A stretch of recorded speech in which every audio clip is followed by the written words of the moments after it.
Didn't you quit? Leah appeared behind Sam on the couch. This is from my own private stash, she said dully as he pulled the roach away to stare at it. Want a shot? She held the tray out to Matt, who went for the celery dip instead. I'm not much of a drinker.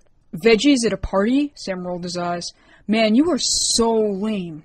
Well, excuse me if I like to keep a healthy appearance and maybe hope to accomplish something with my life. Sam gave a shrug as the doorbell rang and Liz, dressed in a white button-down and a blue miniskirt, stood outside. She was a little late, though the bucket of fresh brownies she held in her hand could have accounted for it. Hey, Liz. Rain beat Leah to it. You made food. Yeah, I figured it would be a nice gesture. My parents always say that if you're invited to a party, you should thank the host. That was so nice of you, Leah greeted warmly. Make yourself comfortable. Wow, there's a lot of people here, Liz said as she followed Rain into the den. Apparently this is a common thing. You know Sam and Matt, right? Ugh, of course, she sighed while Sam began to scoop some Jell-O out of a cup with his fingers. Get a spoon, Matt groaned. Spoons are overrated. How do you put up with him, Liz asked. It's a constant battle. Meanwhile, it didn't take long for Rose to find Leah's house. Having followed Rain's scent, the strange little creature mounted itself on a fence post outside and was currently eyeing the abode. You've got to be kidding me. Rourke leaned back in bed with a beer in one hand while the other was pressed to his temple just below the jagged antenna he sported. I walked right past that stupid house yesterday, he said as Rose jumped off the fence. Don't use the front door, you idiot. Try and find a window or something. Maybe there's a back entrance. Rose indeed managed to find an open window and climbed through into the kitchen. Now we're talking. Look around. There's got to be information somewhere. I don't care about the little gliders. Just find me the big cheese. Strolling across the countertop, she stopped when she came to a large pastry cheesecake. No, you idiot. It was a figure of speech.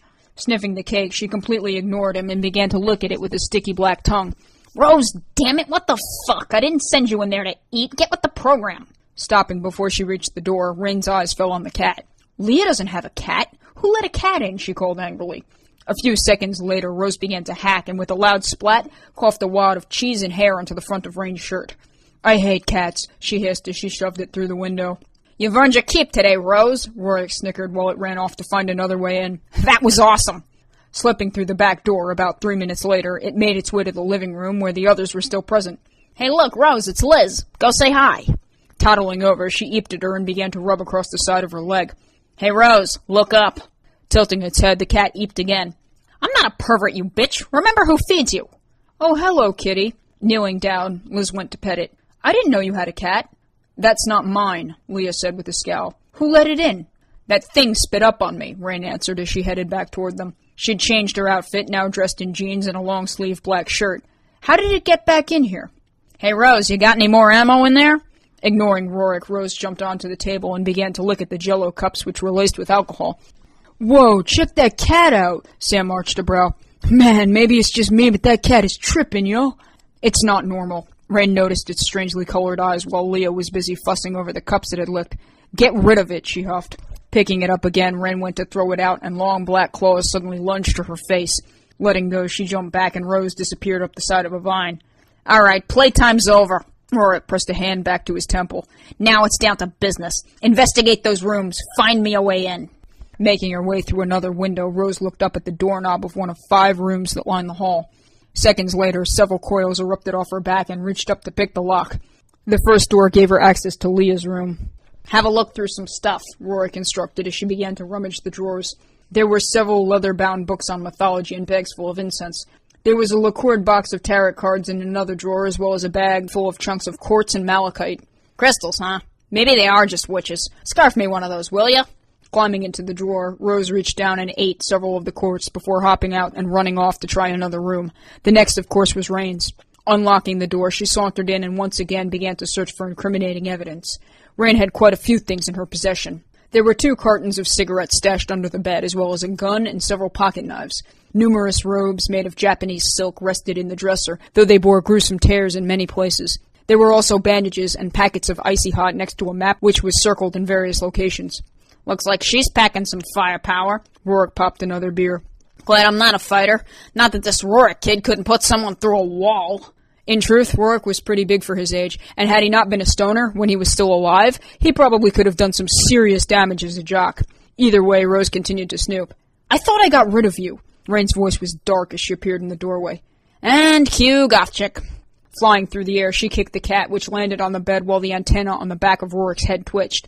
Gonna feel that tomorrow. I thought you were going to leave us alone, Rorik.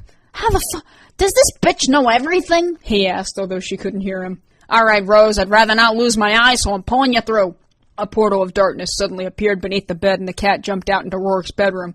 Nice landing, hot stuff, he said as he walked over. Hold still. Pressing a hand to her head, their eyes returned to normal. Rain, meanwhile, slammed her fist across the mattress and stormed back downstairs. Somebody looks angry, Sam laughed from the sofa. Are you all right? Liz asked. That creepy cat made its way back into the house, she answered as she sat down next to Matt. I'm superstitious. Yeah, well, with all these demons running around, who wouldn't be? Sam mused drunkenly. We all know where he's going to be tonight, Matt sighed. Driving the porcelain bus? Liz laughed. Hey, I'm a damn good driver. I'm sure you're very experienced. You two are going to get arrested if you have to drag his ass down the road, Leah said with a smile. Acknowledging just how accurate that statement probably was, Matt reached over to take Sam's drink. I think maybe you've had enough. I think he's ready for the wheelchair, Liz chuckled as Matt put down the beer. Leah? Rain looked at her friend, who'd suddenly begun to sway. Are you all right? Something about her mannerisms was off, and it didn't take an expert to see it. I'm just so tired, she muttered as she nearly fell straight into Sam. Whoa, hey, Matt, look, I think I just scored. Leah! Quickly getting up, he shoved Sam aside, and both he and Liz ran over. Dude, did she just pass out? Matt shook his head.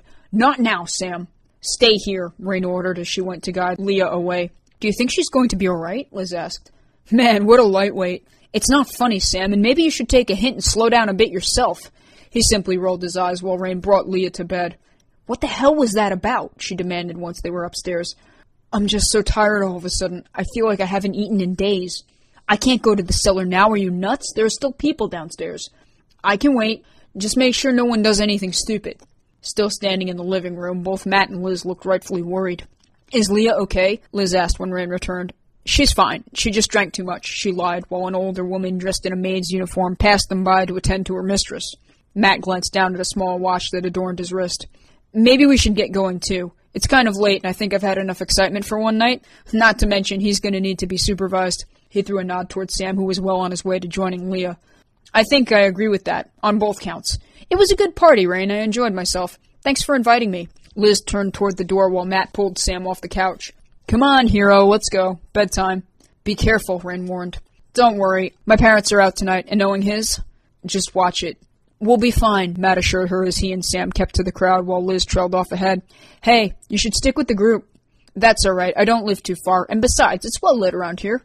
Back in his bedroom, Rorik stood with the stone Rose had taken from Leah's. Watching him do so, she suddenly walked over and yanked the antenna still protruding from the side of his head. Ow! Losing concentration, he spun around and grabbed one of her own. Eep! How do you like it? He hissed as he set the stone back down. I wasn't gonna kill her. I just needed to get an idea as to what we're up against, since somebody had to go and be seen.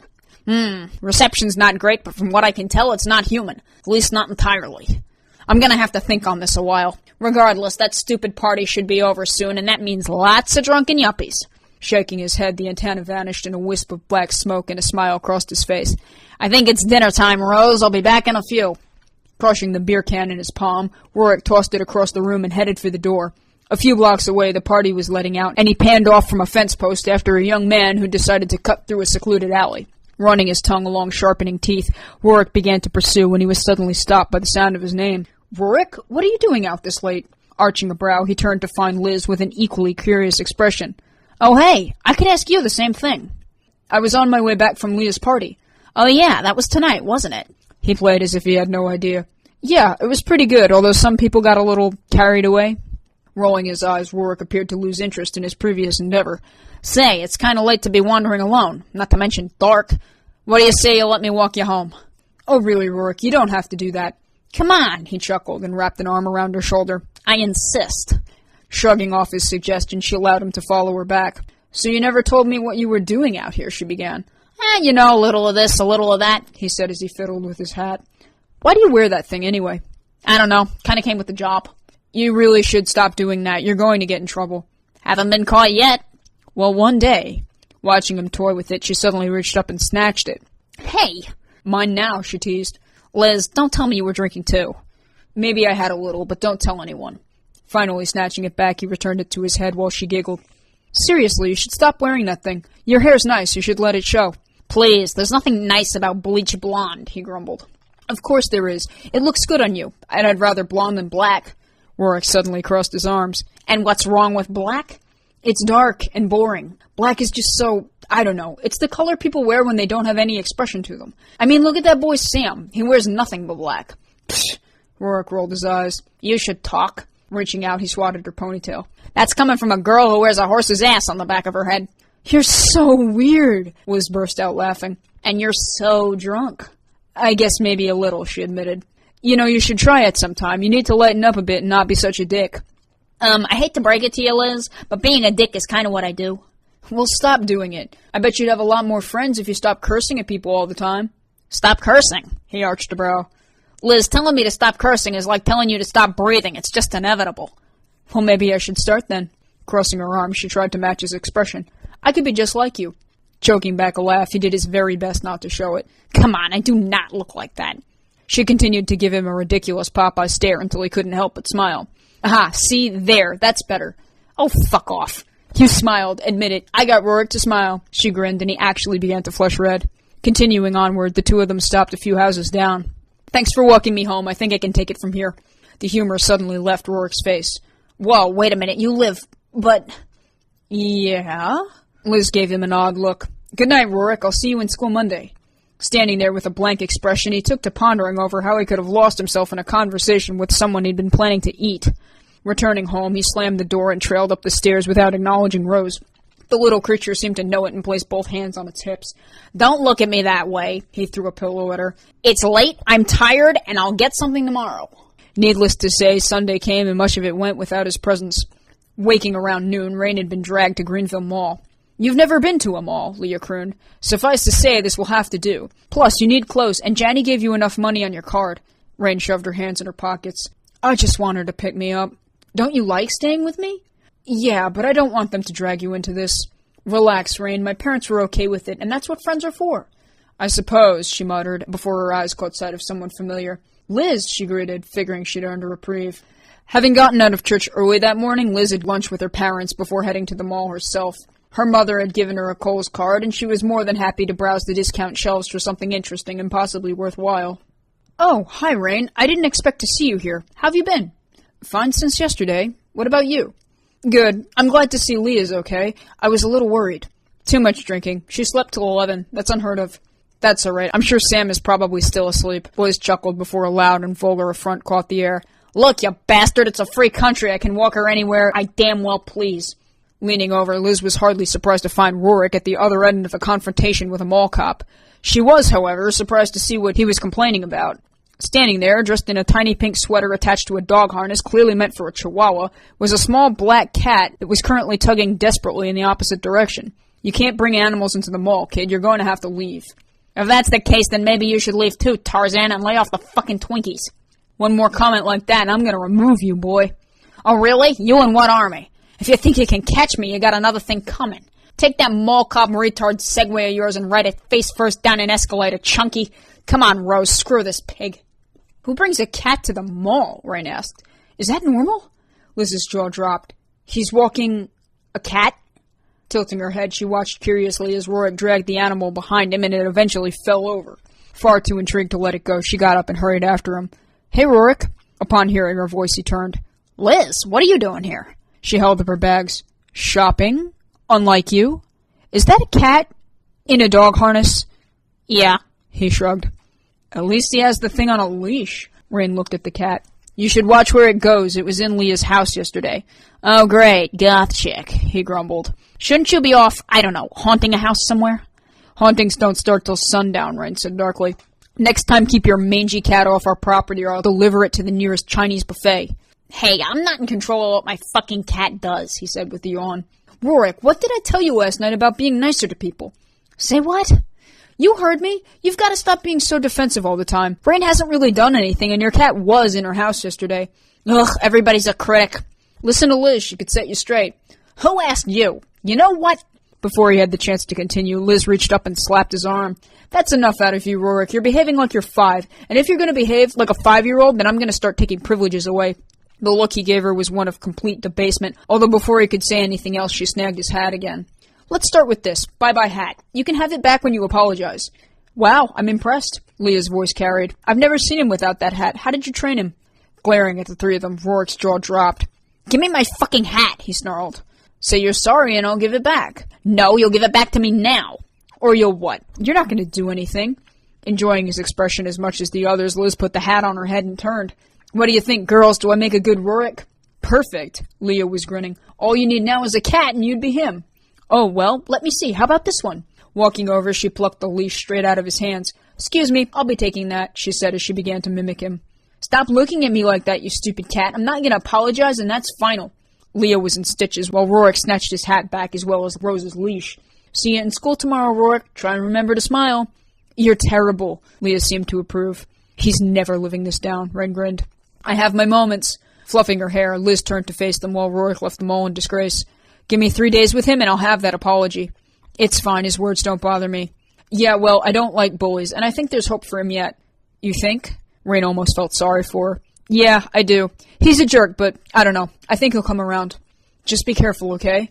While it was fun to humiliate him, Leah was pretty sure no demon was fond of being teased. She'd heard people were killed over lesser slights and honestly believed it. Oh, come on, Leah, what's he gonna do? If he didn't do anything to me last night, he sure as heck isn't going to do anything to me now. He was just embarrassed because you two were around, Liz chuckled. He thought it was funny when I did it yesterday. Leah shrugged. You never know with guys like that. I think I'm gonna go upstairs to the food court. There was a cute guy there the last time.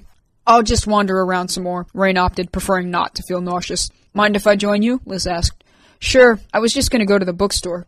You like to read? What kind of stuff? History, science fiction, quite a few books on mythology. My last school made me read the classics. I like fiction. I've read a lot of the classics myself. I'm more interested in romance novels, though. Not the cheesy, crappy kind either. I only like the good stuff. You know, the sort of books people read on a lonely afternoon and sob their hearts out to on a rainy day. I'm not into romance novels, or romance. Chuckling as she picked up a book, Liz smiled. That's okay. Not many people are. Opening one on mythology, Rain began to search for anything on soul eaters. There wasn't much information, although the more she skimmed, the more she found. Some of the more serious titles delved into demonology, although the term Soul Eater was rarely mentioned. There was one book, however, that briefly described multiple cases of possession, deeming the Soul Eater as a possible, although evidently rare culprit. Much like the website Sam had found, it detailed a few cases in Europe and the Middle East where the demon in question was believed to have arisen. It also made a point to note that such a creature, unlike elementals or lesser fiends, was solely bound to the Akashi or supernatural realm, and therefore could only exist within a physical earthbound plane by invading a living host and consuming its life force. Scowling as she read, Rain put the book down and knelt to pull another. Unfortunately, there wasn't much literature on the topic, and what little there was spoke mostly of classic exorcisms involving the usual dose of crucifixes and holy water. Relinquishing her search, she didn't know where else to turn. Calling Leah's parents or her mentor Janny would most likely have both girls pulled from school and transferred. Demon possession? Walking back over, Liz noticed the grim look on her face, not to mention the book she'd been browsing. Looking to exorcise someone? Halloween is coming up, Rain avoided the question. What else is there to do around town? Not much, Liz admitted, letting the previous topic slide. There's a movie theater, and there used to be an arcade, but I don't think it's around anymore. Nowadays, Brom Park is really the only attraction, and it's not much to look at. We have a carnival at the end of August, but they pushed it back a few weeks because of the weather. You'll have to wait a while, I'm afraid. That's it? Rain smiled faintly. Sorry, they don't call this place Dullsville for nothing.